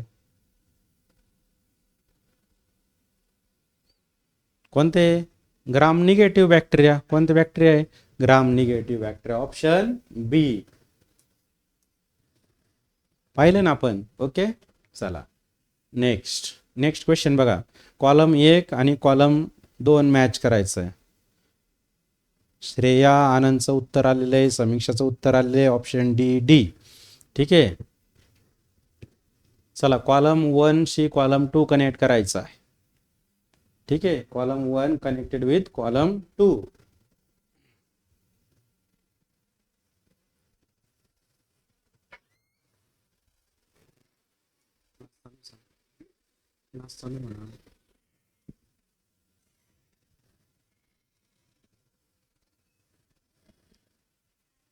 होईल.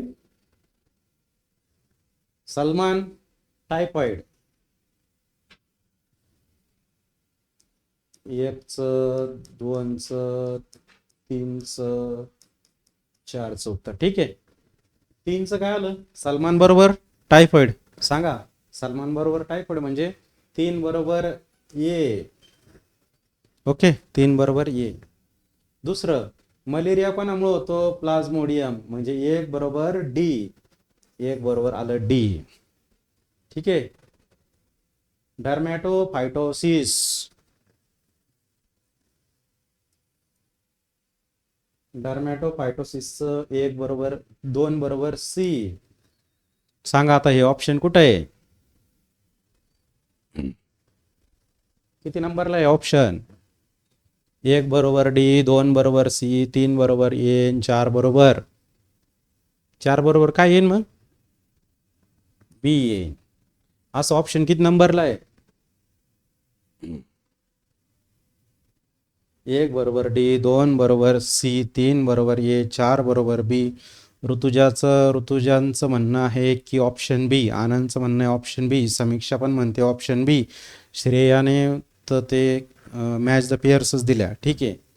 चला सांगा बरं किती नंबरचं ऑप्शन? मग ऑप्शन बी बरोबर का? 1 बरोबर डी, 2 बरोबर सी, 3 बरोबर ए, 4 बरोबर बी.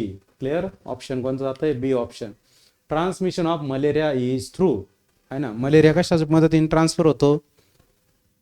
वाहून नेणार लागतो ना. वाहून नेणार म्हणजे कोण लागतं? वेक्टर लागतं. मग सांगा बरं वाहून नेणार कोण आहे? वेक्टर कोण आहे? मॉस्किटो है ना. मग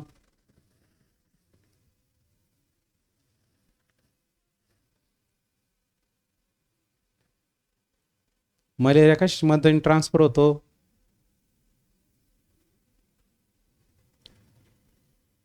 ऑप्शन बी.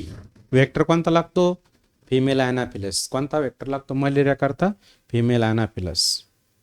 चला नेक्स्ट क्वेश्चन बघतोय आपण है ना. Option B. श्रेयाने ऑप्शन दिले option B. Which disease is called as modern pandemic? Okay.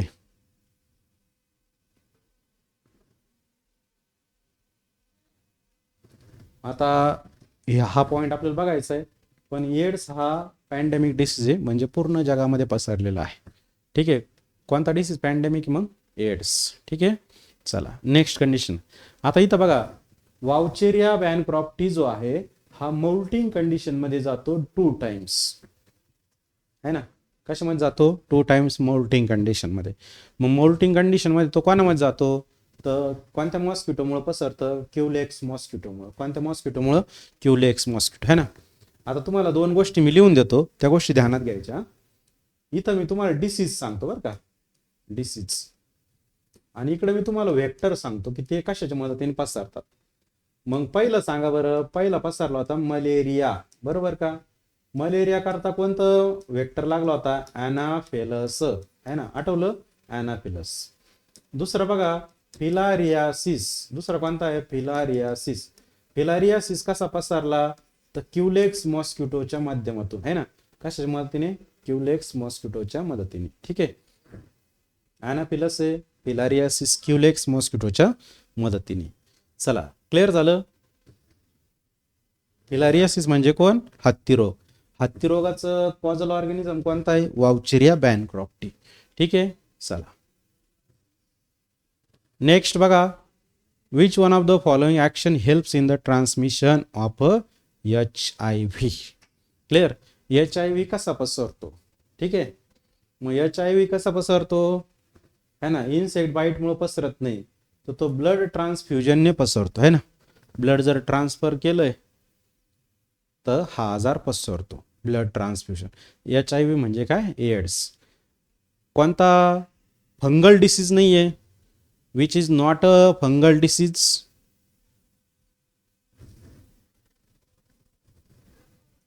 मग आता आपण लिहू बघा.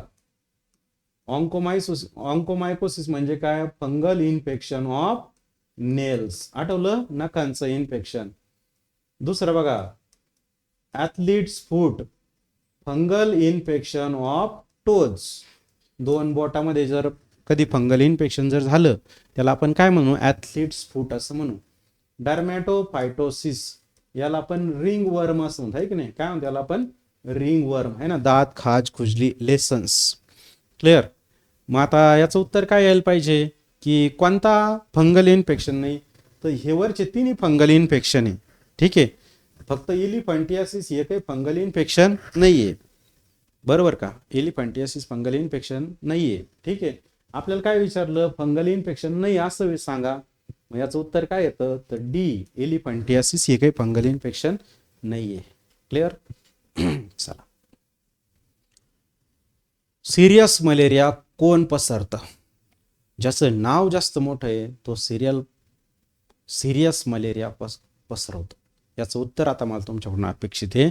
सुरुवातीलाच आपण लिहिलं होतं plasmodium vivax, plasmodium ovale, plasmodium malariae, plasmodium falciparum. तर मग सांगा बरं, सिरियस मलेरिया कोण पसरवतो? ज्याचं नाव जास्त मोठं आहे तो जास्त मोठा मलेरिया कॉज करतो, असा या ठिकाणी आपल्याला अर्थ घ्यायचा आहे. सांगा, याचं उत्तर द्या आता पटकन. अगोदरच्या क्वेश्चनचे तुम्ही आन्सर दिलेले, व्हेरी गुड. आता या क्वेश्चनचा आन्सर द्या तुम्हाला, जे की मी तुम्हाला क्ल्यू दिलेला आहे. सीरियस मलेरिया कौन पसरवतो? जिसका नाम बड़ा है वो सबसे बड़ा और सबसे घातक मलेरिया कॉज करता है. सांगा मग आता उत्तर. वाचा. ज्याचं कोणाचं नाव मोठं आहे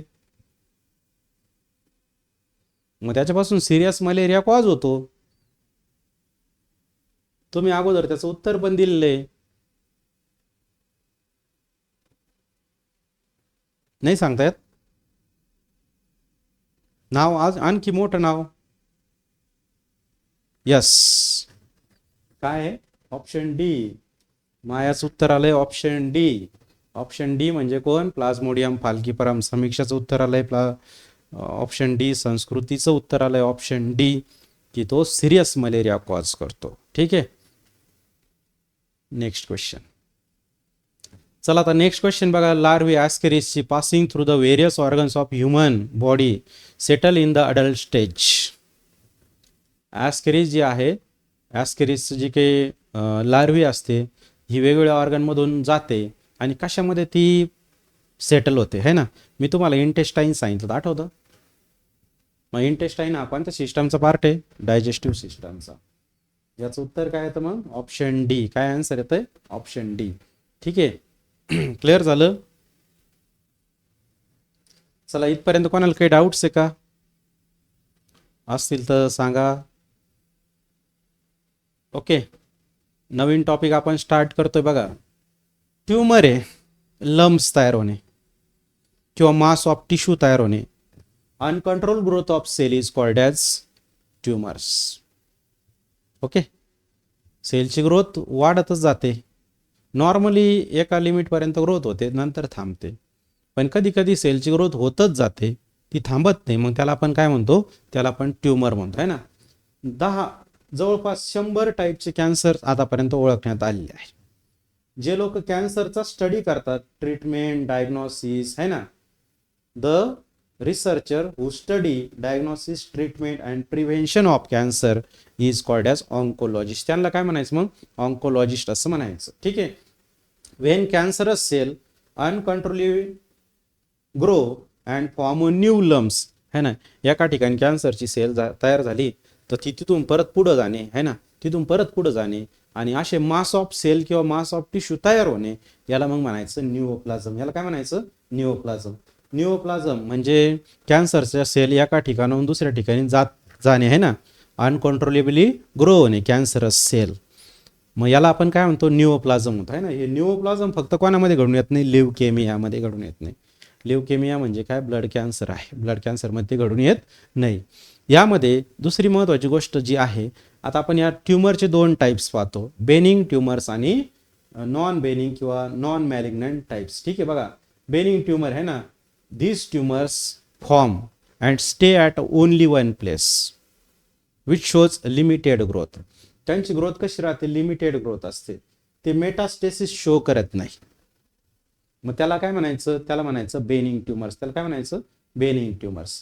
आता मेटास्टेसिस मध्ये काय होतं बघा, कॅन्सरची सेल ब्रेक होते, ती ओरिजिनल ट्यूमरच्या पोझिशन मधून, ती लिम्फ सिस्टम मधून नवीन ठिकाणी जाते आणि नवीन ऑर्गन मध्ये त्या ठिकाणी काय तयार करते?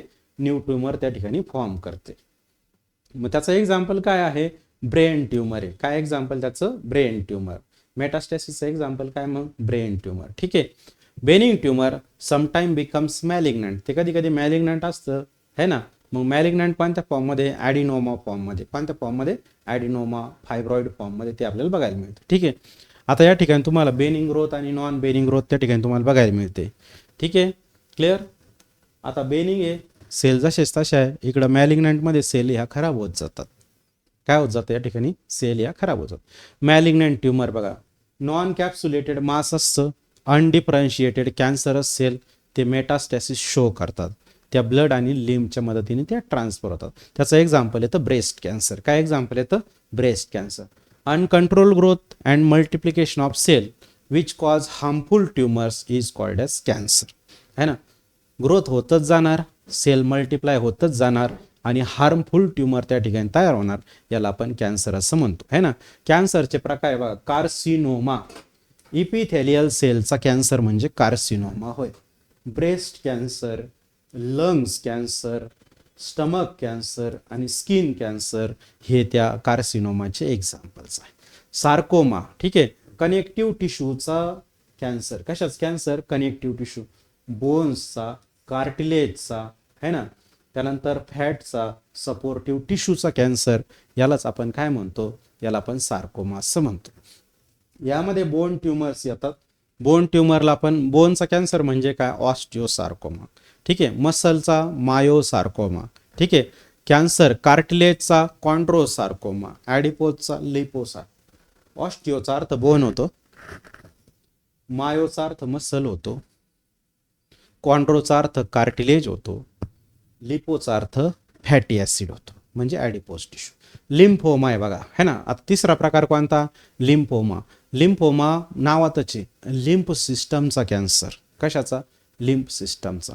ल्युकेमिया, ब्लड कॅन्सर, WBCची संख्या खूपच वाढणे, ल्युकोसाईटची संख्या वाढणे. WBC दुसरं नाव काय? ल्युकोसाईट. मग याचा कॅन्सर म्हणजे काय होय? तर ल्युकेमिया होय. काय होय? ल्युकेमिया होय. की ज्या लोकांमध्ये WBCची संख्या खूपच जास्त असते. क्लिअर. ल्युकेमिया, मोनोसायटिक ल्युकेमिया आणि लिम्फोब्लास्टिक ल्युकेमिया असे त्याचे दोन प्रकार पडतात. ॲडिनोमा आहे. ओके, ॲडिनोमा हा ग्लँड्सचा कॅन्सर असतो. पिट्युटरी ग्लँड्स म्हणा, थायरॉइड ग्लँड्स म्हणा, ॲड्रिनल ग्लँड्स म्हणा, या ग्लँडचा कॅन्सर म्हणजेच काय होय, ॲडिनोमा कॅन्सर होय. ठीक आहे. चला आता कॅन्सरचे प्रकार कळाले. कार्सिनोमा पहा. पहिला प्रकार कोणता? कार्सिनोमा. इपिथेलियल सेलचा कॅन्सर, ब्रेस्ट, लंग्स है ना, स्किनचा कॅन्सर. ठीक आहे. सार्कोमा, कनेक्टिव्ह टिश्यूचा कॅन्सर है ना. बोनचा कॅन्सर, ऑस्टिओसार्कोमा. मसलचा मायोसार्कोमा. कार्टिलेजचा कॉन्ड्रोसार्कोमा. ॲडिपोज टिश्यूचा लिपोसार्कोमा. लिम्फोमा, लिम्फ नोडचा, लिम्फॅटिक सिस्टमचा लिम्फोमा. WBCचा ब्लड सेलचा कॅन्सर, ल्युकेमिया. ठीक आहे. चला, ॲडिनोमा वेगवेगळ्या ग्लँडचा cancer, adenoma cancer. Causes of cancer. ठीक आहे. कॅन्सर कॉज करणाऱ्या घटकांना म्हणायचं कार्सिनोजन्स. काय म्हणायचं? कार्सिनोजन्स. ते केमिकल टाईपचे पण असतात आणि त्या ठिकाणी आता केमिकल टाईपचे कोणकोणते बघा. निकोटीन आहे, कॅफिन आहे ना, तंबाखूमधलं निकोटीन, चहामधलं कॅफिन, कोल, ऑइल है ना, पॉलीसायक्लिक हायड्रोकार्बन्स, सेक्स हार्मोन्स, हे स्टेरॉइड्स है ना, हे केमिकल हार्मोन्स. ब्रेस्ट कॅन्सर हे हार्मोनल रिलेशनशिपमुळे आपल्याला बघायला मिळतं. ज्या वुमन ब्रेस्ट फिडिंग अवॉइड करतात त्यांच्यामध्ये सुद्धा त्या ठिकाणी आपल्याला कॅन्सर बघायला मिळतं. रेडिएशन बघा, वेगवेगळे रेज असतात, X rays, gamma rays, cosmic rays, UV rays, हे कार्सिनोजेनिक आहे ना. स्किन कॅन्सर हे लोक जे लोक जास्त उन्हामध्ये काम करतात, UV रेडिएशनमध्ये काम करतात, त्यांच्यामध्ये कॅन्सर आपल्याला पाहायला मिळतं. वेगवेगळे व्हायरस असतात त्यांच्यामुळे पण कॅन्सर होतो. मग त्यांना म्हणायचं व्हायरल ऑन्कोजेन्स. त्याचं शॉर्ट फॉर्म काय बनायचा? V oncogenes. ठीक आहे. क्लिअर झालं. हे जे व्हायरस आहेत यांना आपण ऑन्कोजेनिक व्हायरसेस असं म्हणतो. त्याचे एक्झाम्पल बघू आपण. EBV, एप्स्टीन बार virus. HPV, human papilloma virus. HPV म्हणजे कोण? Human papilloma virus. क्लिअर. चला, ऑन्कोजिन्स समजलं. काही सेल्युलर ऑन्कोजिन्स पण आहे. सेल पण त्या ठिकाणी ऑन्कोजिन्स म्हणून कॅन्सर कॉझिंग म्हणून काम करतात. ठीक आहे. ॲडिक्शन आहे, वेगवेगळे ॲडिक्शन आहे बघा.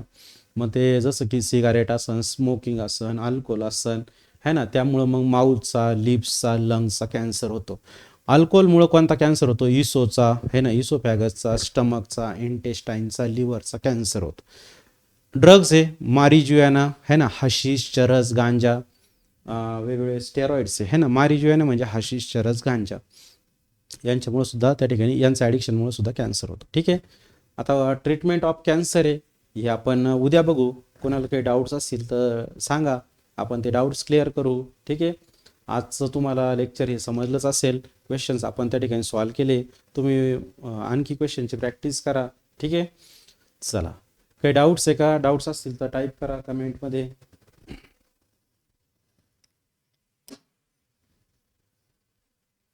Okay, any doubts?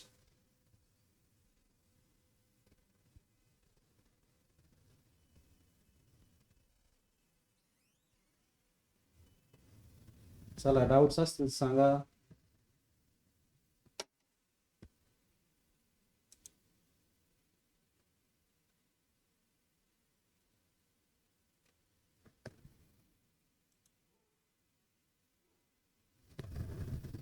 Okay, any doubts?